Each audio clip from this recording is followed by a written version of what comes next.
made the distinction between healthy anger and unhealthy anger. Unhealthy anger leads to rage, but healthy anger, I said, it leads to resolution. Yes. The reality is that anger can be used to build up, and it can also be used to tear down. Amen. Anger can shatter communication and tear apart relationships, or it can build bridges and bring people together. There's two types of anger. And I mentioned to you all last week that there is an anger and a response to anger that we want to avoid, but there's also something called righteous anger, amen? There's an anger that the Bible approves of. And so therefore, anger is not always a bad thing. Yes. Anger is not always sinful. Anger does not always have to be used for bad, but anger can actually be a catalyst or a force used for good, amen? Amen. When we look at the Bible, when we look at the word anger in the Bible, we see that there are many words for that word anger. Especially in the Old Testament, there are many words, too many words for me to go through in one sermon. But when we look at the Greek, it's very interesting that they only use two words for the word anger. The first word in the Greek that they use for anger is thumos or thumos, but it means an outburst of passion. An outburst of passion or an outburst of energy. The second word is orge. Everybody say that, orge. Orge, it means impulse or wrath or to swell up. It has the idea of a piece of fruit that sits out in the sun, and all of the, after the chemical processes begin to take place inside of their fruit, it begins to swell up. And if you just touch the skin of their fruit, it has the potential to burst. And so when we look at anger, or what the Bible talks about anger in the New Testament, it talks about it either being a force for good, a force or energy for passionate pursuits, or it can be something that can cause us to swell up and to burst with wrath. Yes. And so, God has a way that He uses anger. The Bible says that God gets angry. How many of y'all know that God can get angry? Amen. If we're created in the image and in the likeness of God, it should be no surprise to you that God gets angry. But the type of anger that God has is a righteous kind of anger. Amen? Amen. It's an anger that causes a passionate response to what He sense and know and feel is injustices in the world. God is angry when He sees people treated wrong. He's angry when we don't take care of the widows and the poor. He's angry when He sees us fall into various types of sins. He's angry when He sees hate and racism and murder. He's angry when people tear each other down. He has a righteous anger against those things, or indignation against them. And so the Bible speaks often about God's anger or His wrath. It is a passion-driven, intense emotion against sin. I'll say it again. It is a passion-driven, intense emotion against sin. God's anger is different from human anger. Amen? Amen. James 1:19-21, it tells us, understand this, my dear brothers and sisters, you must all be quick to listen, slow to speak, and slow to get angry. Why? Because human anger does not produce the righteousness that God desires. Human anger, righteous anger. Human anger, righteous anger. There's a distinction made between the two. Godly anger or righteous anger is a God-given energy intended to help us solve problems. I'll say that again. Y'all might have missed that. I might have over your head. It's an anger that is a God-given energy that's intended to help us solve problems. Human anger is not that. It's not. It does not lead to righteousness or to right behavior. It's a different kind of anger. But God's anger, God's righteous anger, is a force to move us to action.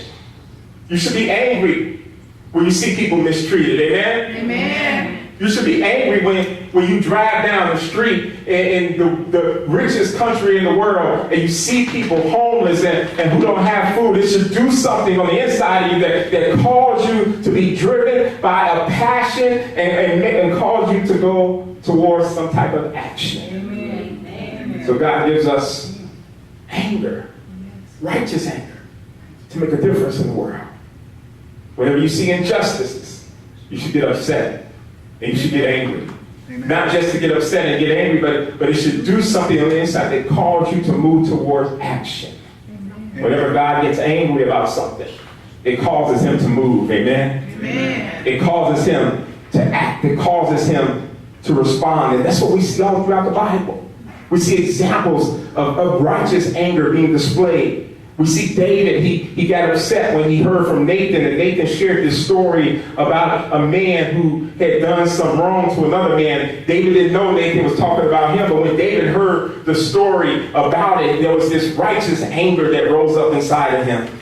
We see Jesus getting angry when he went to the temple and he saw the money changers and the people in there hustling inside of the temple. And the Bible said that Jesus was angry. He went through the temple, turning over tables and running the people out of there because a righteous anger rose up inside of him. We see God and his righteous anger all throughout the Bible.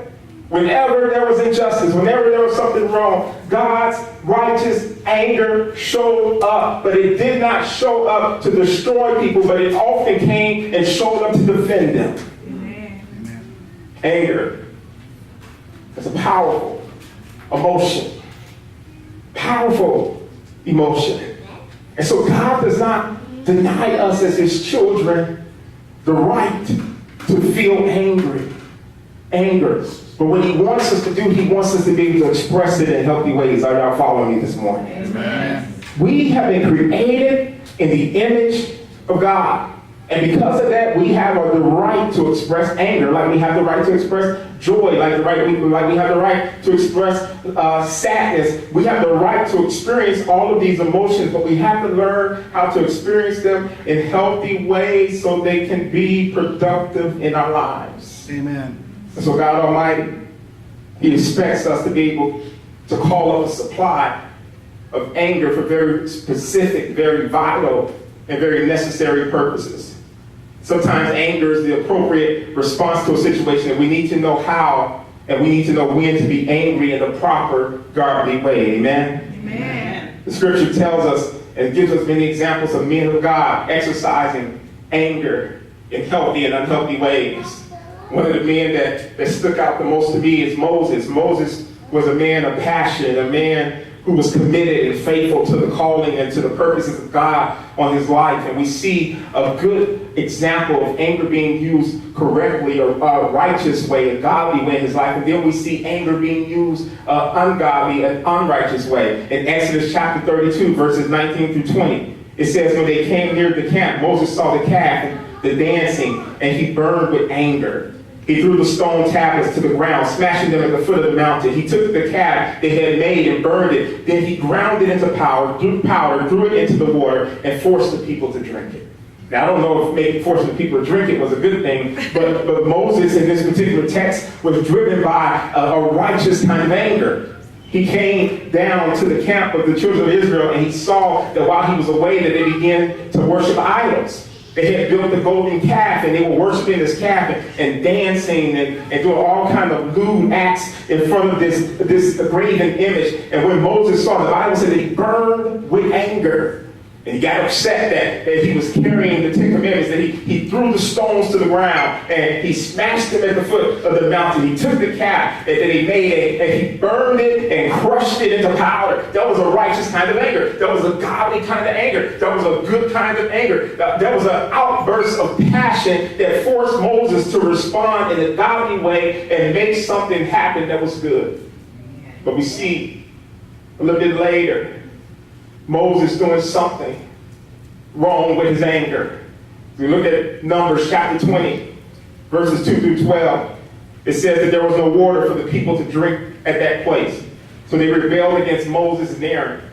The people blamed Moses and said, if only we had died in the Lord's presence with our brothers.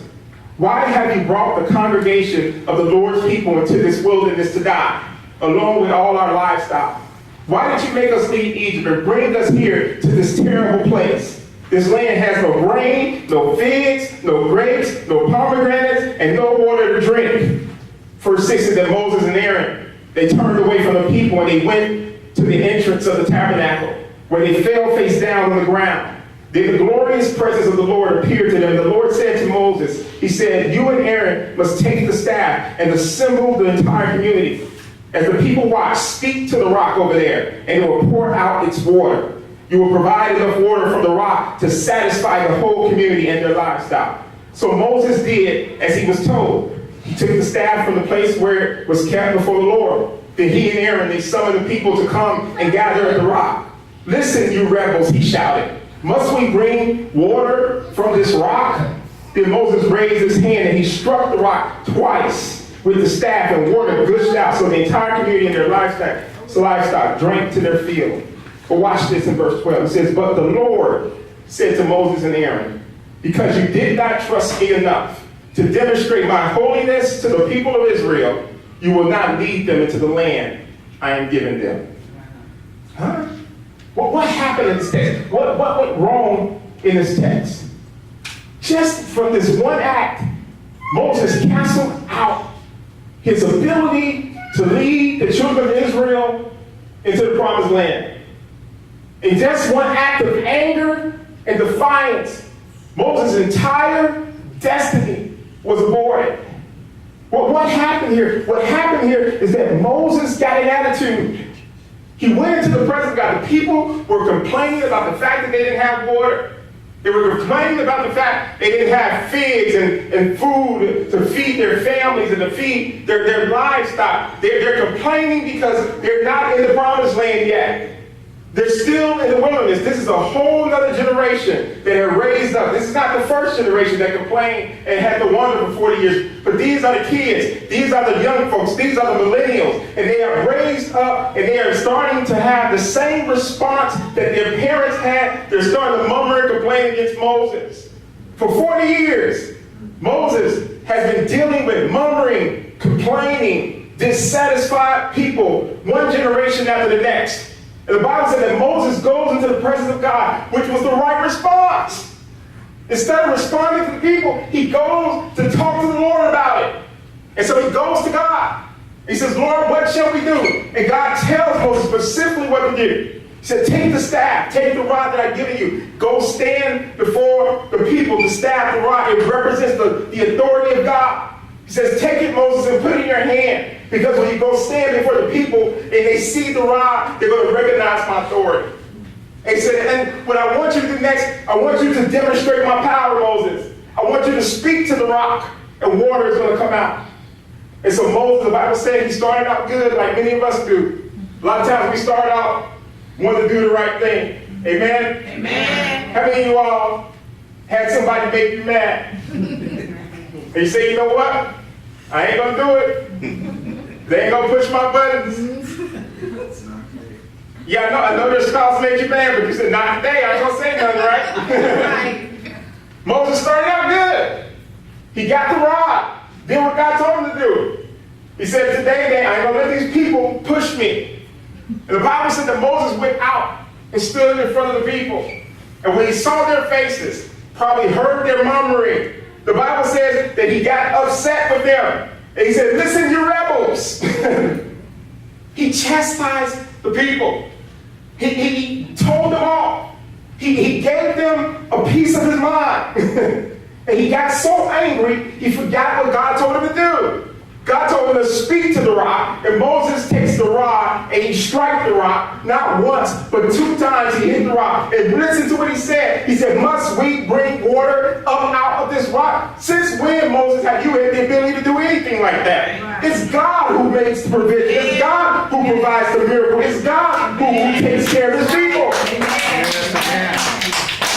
And so not only did he respond incorrectly, not only did he disobey God, not only did he get angry and cuss the people out, but he took God's glory.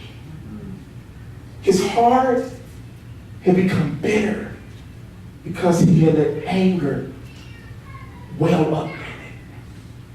Organ, a swelling up of anger and wrath inside of his heart. And it got to the point where he could not handle it or take it anymore, and he exploded.